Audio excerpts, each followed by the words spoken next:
Good morning student. आज हम direct indirect के इम्पेरेटिव सेंटेंस के लेट वाले वाक्यों की इनडायरेक्ट बनाना सीखेंगे।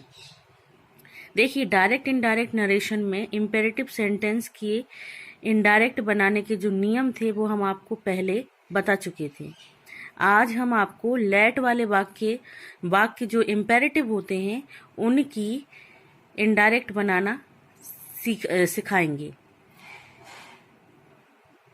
सबसे पहले आप जान लें, जैसा कि हमने नोट नंबर 1 लिखा है, लेट वाले वाक्य भी इम्पेरेटिव होते हैं।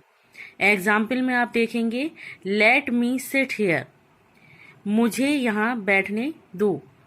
इसको हम नेगेटिव जब बनाते हैं, क्योंकि लेट वाले वाक्यों में अफर्मेटिव और नेगेटिव सेंटेंस ही होते हैं, तो इसकी जब हम नेगेटिव सेंटेंस को देखेंगे तो don't let me sit here, मुझे यहाँ मत बैठने दीजिए।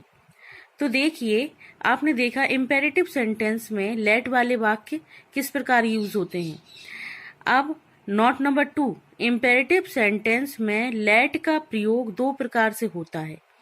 फर्स्ट, आज्ञा मांगने के लिए या अनुमति देने के लिए, और सेकंड, प्रस्ताव या सुझाव देने के लिए। रूल्स इसके लिए हम देखेंगे। रूल्स नंबर 1, यदि लेट का प्रयोग आज्ञा अनुमति के लिए होता है तो इनडायरेक्ट बनाते समय रिपोर्टिंग वर्ब को रिक्वेस्टेड में बदल देते हैं तथा माइट बी अलाउड टू का प्रयोग करते हैं।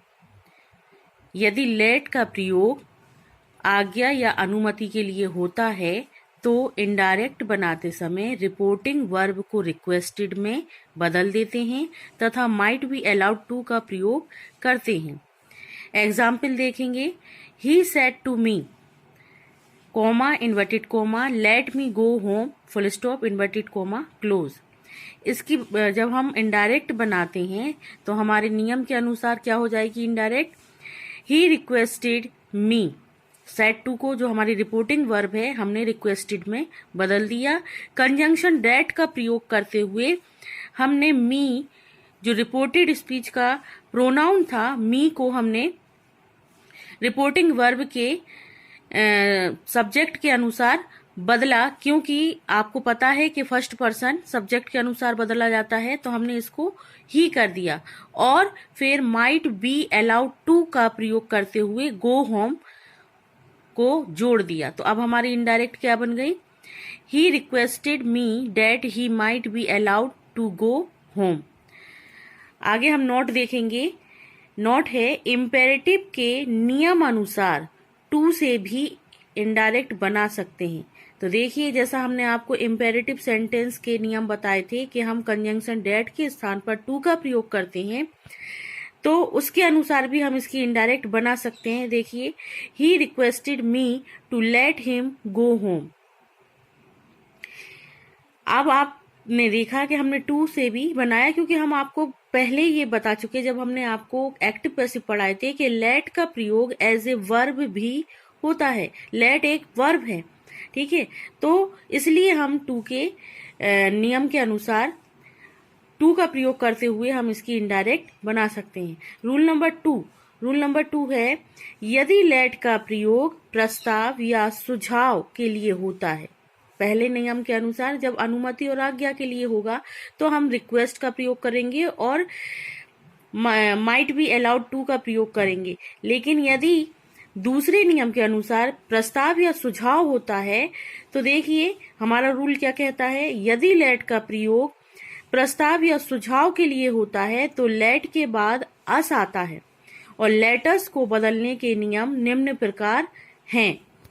प्रपोज्ड जो है प्रस्ताव और सजेस्टेड सुझाव के लिए आता है, तो रिपोर्टिंग वर्ब को प्रपोज्ड और सजेस्टेड में बदल देते हैं। सेकंड है, लेट को हटा देते हैं। जब हम इनडायरेक्ट बनाएंगे तो हमारा लेट जो है वो हट जाएगा। थर्ड है, कंजंक्शन डेट का प्रयोग करते हैं। लेट को हटाएंगे तो हम कंजंक्शन डेट का प्रयोग करेंगे। फोर्थ है, अस को हटाकर वी या दे में बदलते हैं और शुड का प्रयोग करते हैं।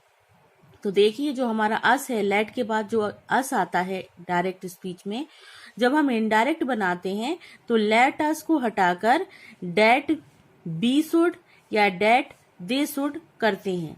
तो देखिए एग्जाम्पल के थ्रू हम देखेंगे। डायरेक्ट जो हमारा सेंटेंस है वो है he said to me let us visit a film on the coming Sunday. अब हम जब इसकी इनडायरेक्ट बनाएंगे तो हमारा इनडायरेक्ट सेंटेंस क्या हो जाएगा, he proposed me that we should visit a film on coming Sunday. Second example में हम देखेंगे sentence, a man said to his son comma inverted comma let us wait for the arrival of the train.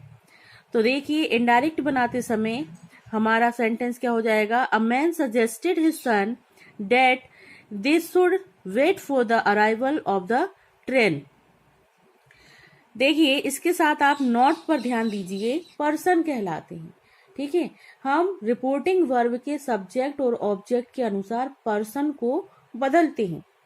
तो हमारा नियम क्या बोल रहा है, हमारा नियम कह रहा है यदि रिपोर्टिंग वर्ब में प्रयोग सब्जेक्ट या ऑब्जेक्ट किसी का नाम हो, थर्ड पर्सन हो या नाउन हो तो डेट दे शुड, तथा यदि फर्स्ट पर्सन हो तो डेट वी शुड का प्रयोग करते हैं। यानी आपका जो सेंटेंस लेटस है उसको जब हम बदलेंगे तो हमें रिपोर्टिंग वर्ब के सब्जेक्ट और ऑब्जेक्ट पर ध्यान देना है। यदि रिपोर्टिंग वर्ब का सब्जेक्ट या ऑब्जेक्ट में से कोई एक भी थर्ड पर्सन हो या नाउन हो या किसी का नाम हो, तब हम लेटर्स को हटाकर डेट दे शुड का प्रयोग करेंगे। और यदि हमारे रिपोर्टिंग वर्ब का कोई भी सब्जेक्ट या ऑब्जेक्ट फर्स्ट पर्सन है तो हम लेटर्स को हटाकर डेट वी शुड का प्रयोग करेंगे।